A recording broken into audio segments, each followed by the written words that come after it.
பொன்தாமரை டிவிலேருந்து வந்திருக்கோம்.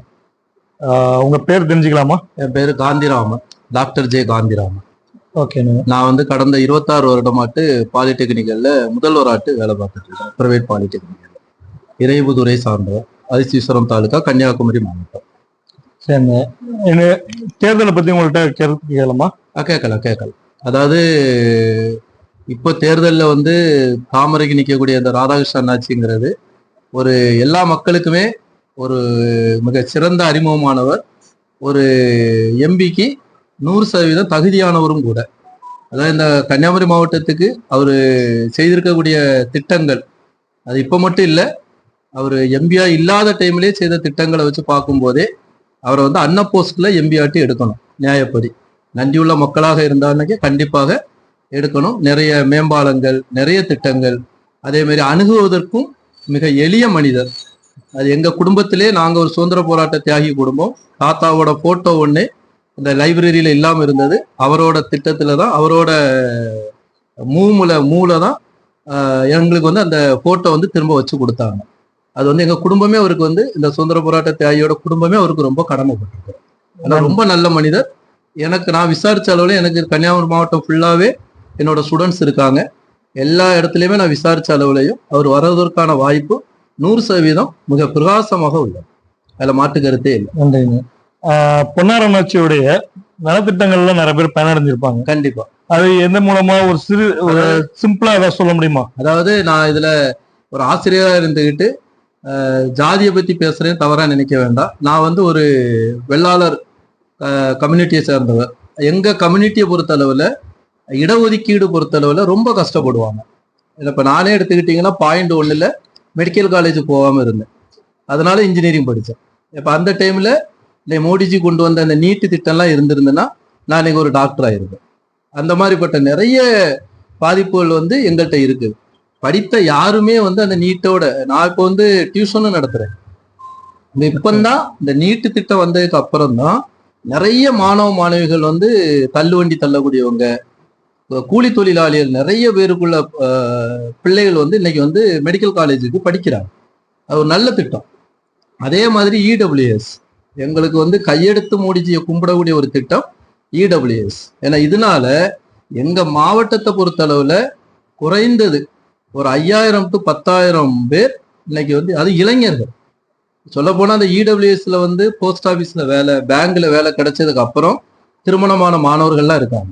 அவங்க அப்பா அம்மாலாம் அப்படி சந்தோஷப்படுறாங்க. எங்க ஊர்ல பாத்தீங்கன்னாக்கா ஒரு 20 to 25 வயசுல வேலையே இல்லாம இருந்த மாணவர்கள், கல்யாணம் ஆன பொண்ணுங்க, இவங்க எல்லாமே இன்னைக்கு போஸ்ட் ஆபீஸ்ல மோடிஜியோட இடபிள்யூஎஸ் திட்டத்துல போஸ்ட் ஆபீஸ்ல பேங்க்ல எல்லாம் வேலை கிடைச்சு அவங்களுக்கு வந்து ஒரு நல்ல எதிர்காலத்தோடி உட்கார்ந்துருக்காங்கன்னா அதுக்கு காரணம் இந்த மோடிஜி கொண்டு வந்த திட்டங்கள். அதுக்கு அடுத்தது பெரிய அளவுல சொன்னா எங்க இந்த சுற்றுவட்டாரத்துல மோடிஜியோட அந்த வீடு கட்டக்கூடிய திட்டம், அந்த திட்டத்துல நிறைய ஏழைகள். எங்க ஊர் நீங்க முன்னாடி பாத்தீங்கன்னா நிறைய ஓலை வீடாதான் இருந்தது. அந்த வீடு அவ்வளவுமே இன்னைக்கு வந்து நீங்க பார்க்கும்போது காங்கிரீட் வீடா இருக்குது. இன்னைக்கு கண்டிப்பா சொல்றேன், இதுக்கு மத்திய அரசு தான் காரணம். அதுவும் மோடிஜி கடந்த 10 வருடத்துல இவ்வளவு மாற்றம். யோஜனா திட்டம், அடுத்த ஜில் ஜீவன் திட்டத்துல பைப் கனெக்ஷன், நல்ல தண்ணி. முன்னாடிலாம் நாங்களே என்ன செய்வோம், குடத்தை எடுத்துக்கிட்டு லைன் போடணும், அதுல ஒரு சண்டை வரும், தண்ணி கிடைக்காது. இப்ப வீட்டிலே எல்லாமே இலவசமாட்டே தண்ணி கொடுக்குறாங்க. இது 4000 5000 கட்டினாதான் கவர்மெண்ட்ல கிடைக்கும். அதுக்கு அடுத்தது கேஸ் கனெக்ஷன், இலவச கேஸ் கனெக்ஷன். இப்போ வந்து எந்த வீட்லயுமே அடுப்பே இருக்கிறது இல்லை. அந்த மகளிர் அவ்வளவிற்கும் உள்ள புண்ணியமான ஒரு செயல்பாடு. மாநில அரசு கொண்டு வரக்கூடிய இலவசம் அதெல்லாம் வந்து மக்கள் நம்ப மாட்டாங்க. இவர் சொல்லக்கூடிய திட்டத்தை செய்யறாரு. 90% மேல போனதோட சொன்ன திட்டங்கள் எல்லாமே செய்திருக்கிறார். அதனாலதான் அந்த மத்திய அரசோட திட்டத்தினாலதான் பின்ன ராதாகிருஷ்ணன் ஆச்சு அதை எல்லாமே இம்ப்ளிமெண்ட் பண்ணி நல்ல செய்தார். இப்ப அவர் ஏத்து நிக்கக்கூடிய கேண்டிடேட்ல இந்த பக்கமே வந்தது கிடையாது. எங்க மக்களுக்கு யாரும் கேட்டாலே தெரியாது. நிக்கக்கூடிய தெரிஞ்ச ஒரே ஆள் ராதாகிருஷ்ணன் ஆச்சு. அதனால அவருக்கு வந்து ஒரு நல்ல ஒரு பிரகாசமான வாய்ப்பு இருக்கு. எங்க வீட்டுல இருக்கக்கூடிய 13 ஓட்டுமே தாமரைக்கு தான் நாங்க போறோம். அதுல மாற்று கருத்தே கிடையாது. அதனால ரொம்ப பிரகாசமான வாய்ப்பு வந்து அவருக்கு ராதாகிருஷ்ணன் ஆச்சு. ஐயா, மற்றொரு கேள்வி. அதாவது இப்ப நான் கொஞ்ச நேரத்துக்கு முன்னாடி ஒரு சில மகளிர்களை சந்திச்சோம். அவங்க வந்து இந்த மகளிர் திட்டங்கள் வந்து சிறப்பா செயல்படுத்தல அப்படின்னு ஒரு இது சொன்னாங்க. அவங்களோட திட்டங்களை வந்து இங்க நடைமுறைப்படுத்திருக்காங்களா? அதை பத்தி ஏதாவது சொல்ல முடியுமா? இல்ல மகளிர் திட்டங்கள் எல்லாமே செயல்படுத்தியிருக்காங்க. அவங்க வந்து அதுக்குள்ள கரெக்டான மூவ் பண்ணியிருக்க மாட்டாங்க. இப்போ வந்து உங்களுக்கு வந்து இந்த குளத்து வேலைம்பாங்க, மகளிருக்கு வேலை வாய்ப்பு, அது வந்து கொண்டு வந்தது மோடிஜி கொண்டு வந்ததுக்கு அப்புறம் தான். நாட்களும் கூட்டினாரு, அதனுடைய ஊதியத்தையும் கூட்டினாரு. அதே மாதிரி எல்லாத்துக்குமே இப்போ கேஸ் கனெக்ஷன்லாம் இங்கே நம்ம அப்ளை பண்ணி கொடுக்க தான் செய்கிறோம். மகளிருக்குள்ள இப்போ லோன், முத்ரா லோன் கொடுக்குறாங்க. அப்போ அதுக்கு வந்து எப்படி அப்ளை பண்ணணும் என்னையாதுன்னு கேட்டாலும் இங்கே உதவி பண்ணதுக்குன்னே இளைஞர்கள் சிலவங்க இருக்காங்க. அவங்களுக்கு எந்த விதத்துல உதவி பண்ணணுமோ அது செய்யறாங்க. நீங்க அப்படி சொல்லக்கூடிய மகளிரை வந்து அணுக சொன்னீங்கன்னா நாங்க எங்களால முடிஞ்ச உதவிகளை கண்டிப்பா அவங்களுக்கு செய்யலாம். அந்தந்த திட்டங்கள், எல்லா திட்டங்களுமே மக்களை போய் அடைஞ்சிருக்குது. கண்டிப்பா அந்த திட்டங்கள் நல்லா இருக்கும். பின்ன இப்போ மாநில அரசு வந்து இலவசம் அது எதுன்னு சொல்லும் போது இந்த மகளிருக்கு வந்து ஒரு கிளுகிழுப்பு மாதிரி இருக்கும். ஆனா நிரந்தரமாட்டு அதை கொடுக்க முடியுமானா நடக்காது.